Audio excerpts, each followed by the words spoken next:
most Republican part of the state. What's your message here today? Well, my message here is exactly what it is in any other part of the state and any place else in America. And it's a message, by the way, that resonates with a lot of Republicans. Number one, we have a corrupt campaign finance system in which billionaires buy elections. That's not what American democracy is supposed to be about. Number two, we have a rigged economy in which people are working longer hours for low wages, and almost all new income and wealth is going to the top 1%. That's not what America should be about. And number three, we're spending about $80 billion a year to lock up 2.2 million Americans. More people in jail here than any other country. That's not what America should be about. Lastly, we have a trade policy which has resulted in the loss of millions of jobs as large corporations throw American workers out on the street, move to Mexico, move to China. I intend to change that as president. Over the weekend, you mentioned with your campaign the path to the nomination is a little narrower, but not impossible. Exactly. And you've talked about switching some superdelegates. You'll work on that. Right. When voters hear that and they hear that those superdelegates may be your best chance to win a nomination, are you afraid that that deters people from voting? No, not at all. What you got is our first goal is to win. We have now won about 45% of the pledged delegates. That's the delegates that are elected at state elections. 45%. We want to get over 50% in the remaining. Want to end up with 50% after the remaining 10 states vote.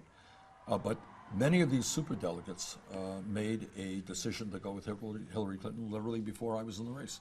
And the point we're going to make to them is that if you look at virtually all of the polling in national polls and in statewide polls, Bernie Sanders is a much stronger candidate to defeat Donald Trump than is Hillary Clinton. That's the case that we're going to make.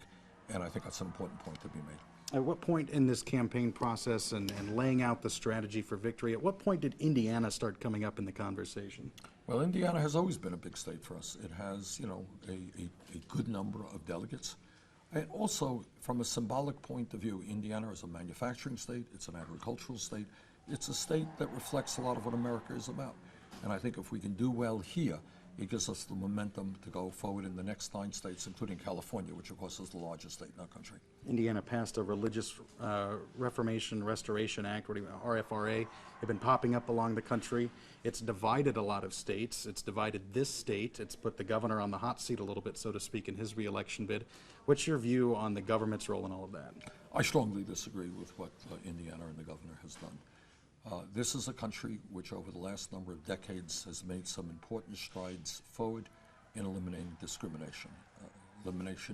Discrimination against African Americans, against women, against the gay community. I think this is a step back. I think it's on the wrong side of history. I think we have got to move toward a society in which we treat all people equally. We end all forms of discrimination. All right, great. Thank you for your time, sir. Thank you very much.